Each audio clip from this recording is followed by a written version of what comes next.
ये तुमने जो बाहर जाने की जिद लगाई हुई है, ये नहीं छोड़ोगे ना? तो तुम मुझे सपोर्ट भी तो नहीं कर रही हो। आमना है तो तुम्हारे सपोर्ट के लिए, तुम्हें मेरे सपोर्ट की क्या जरूरत हो आकर? तुम्हें क्या लगता है कि मैं सिर्फ उसके कहने पे बाहर जा रहा हूँ? हाँ हाँ, मुझे यही लगता है। क्योंकि पहले फाकर तुम एग्जाम से भागते थे, एग्जाम देना ही नहीं चाहते थे, और अब अपनी मर्जी से खुद बाहर जाना चाहते हो, एक मुश्किल डिग्री करना चाहते हो और खुद एग्जाम देना चाहते हो। तुम्हारा मतलब क्या है यार इस बात का? मुझे जरा एक चीज समझाओ तुम। मेरे खुद के कोई गोल्स नहीं हो सकते, मेरी खुद के कोई टारगेट्स नहीं हो सकते? क्या मैं कुछ अचीव नहीं कर सकता क्या खुद? दूसरों के बल पे पलता रहूं मैं? अब्बा बोले शादी कर लो, बेगम बोले बच्चा संभालो, अम्मा बोले ऑफिस देखो, आमना बोले बाहर चले जाओ, तो मैं बाहर चला जाऊं? खुद मेरी कोई डिसीजंस नहीं है? हाँ, खुद फाखर है मैं जीरो। मैं खुद भी कुछ कर सकता हूँ लाइफ में, है नहीं? और करने का मुझे मौका दे दो तुम प्लीज।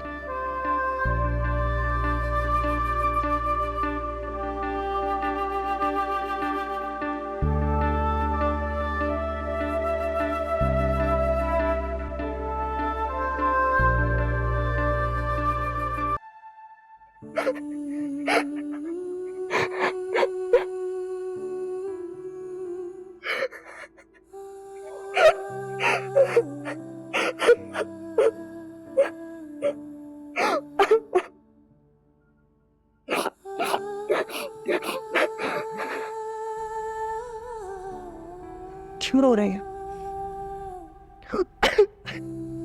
क्या हुआ है?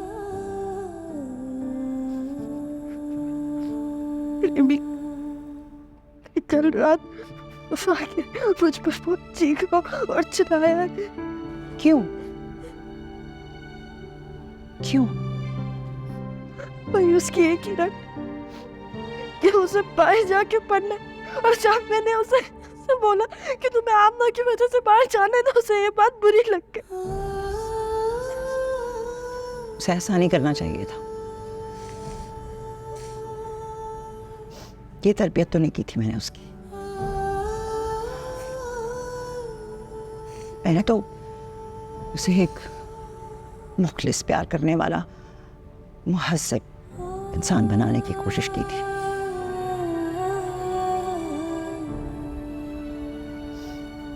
लेकिन कसूर तुम्हारा भी नहीं है, उसका भी नहीं है। कसूर हम बड़ों का है। हमारे एक तरफा खुदगर्ज फैसलों का नतीजा है ये। तुम दोनों की जिंदगियां उलझ कर रह गई हैं। हाँ बस।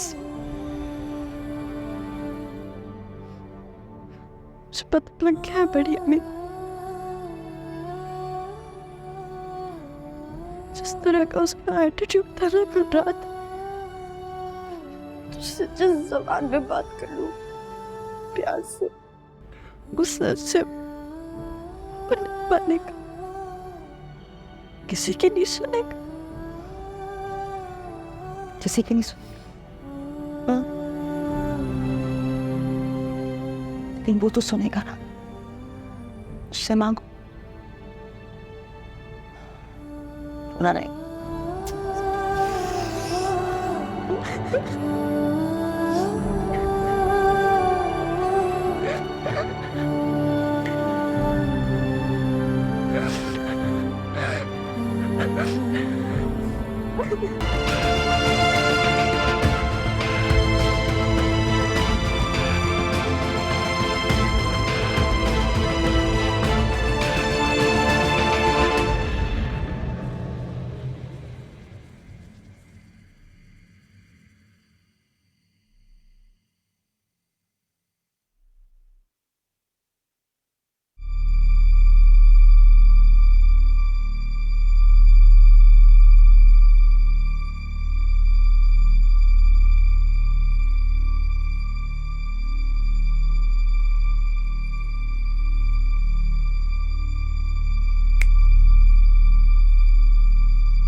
किसका फ़ोन आ रहा है?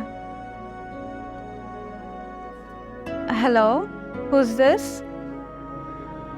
हेलो अमना, मैं एनी बात कर रही हूँ। एनी, तुम? हाँ वो मुझे ना तुमसे एक बहुत ज़रूरी बात करनी है। मेरी आज 2 क्लासेस हैं, मैं 12 बजे तक फारिग हो जाऊँगी। सिटी कैंपस के बराबर में ना एक कैफ़े है, तुम मुझसे वहाँ मिल सकती हो? आप पर ऐसी क्या बात है जो कि कॉल पे नहीं हो सकती? मिलना इतना इम्पोर्टेंट है? बस आमना, वो ऐसा समझो कि अपने और फाकिर के रिलेशनशिप को मैं आखिरी चांस देना चाह रही हूँ। ये मेरी आखिरी कोशिश है, इसके बाद मैं कोशिश नहीं करूँगी, इसलिए तुमसे इस बारे में मुलाकात करना चाह रही हूँ मैं। पर एनी, मुझे बताओ तो हुआ क्या है? देखो आमना, मैं तो कॉलेज के लिए लेट हो रही हूँ और इनाया भी रो रही है। प्लीज़ मैं उस कैफ़े में तुम्हारा इंतज़ार करूँगी। I hope you make it. पर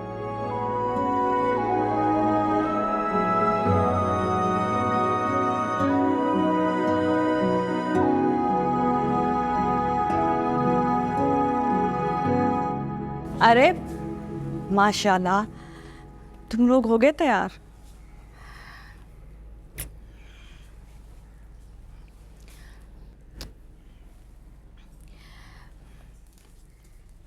आज एमन के कॉलेज का पहला दिन है। बहुत खुश हूँ मैं। ये सब कुछ तुम्हारी वजह से हुआ है। नहीं, तुमने एमन की ज़िंदगी बर्बाद होने से बचा ली। तुम्हारा बहुत बहुत शुक्रिया। वो जो मैंने मन के लिए किया वो तो मुझे हर हाल में करना था, क्योंकि एक नस्ल की कम इल्मी दूसरी नस्ल की रवायत तीसरी नस्ल का अकीदा बन जाती है। पर ये कम उम्र की शादी की रवायत को मैं किसी न किसी तरीके से तोड़ना चाहती थी, लेकिन मैं भी तो इसी चीज़ से गुजर रही हूँ।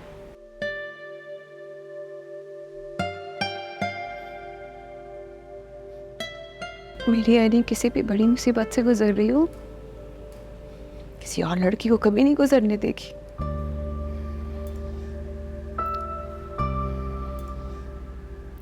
फायजा के लिए रिश्ता लेकर आई थी ना राहिला, चट्टान की तरह खड़ी हो गई।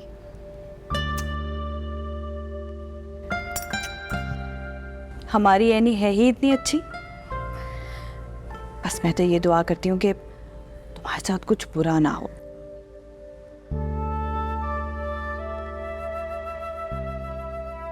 अब छोटी उम्र में शादी हो ही गई है तो बस तुम्हारा घर बसा रहे।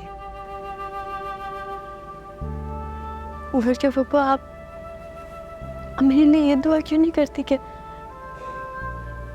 मेरे हक में जो बेहतर है ना वो हो जाए मेरे लिए।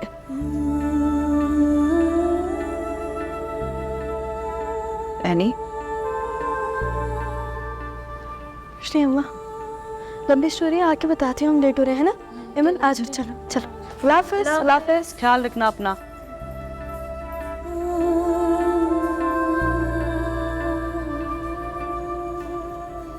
चाय पियेंगी? जी भाभी, मैं बस डस्टिंग करके आ रही हूँ किचन में।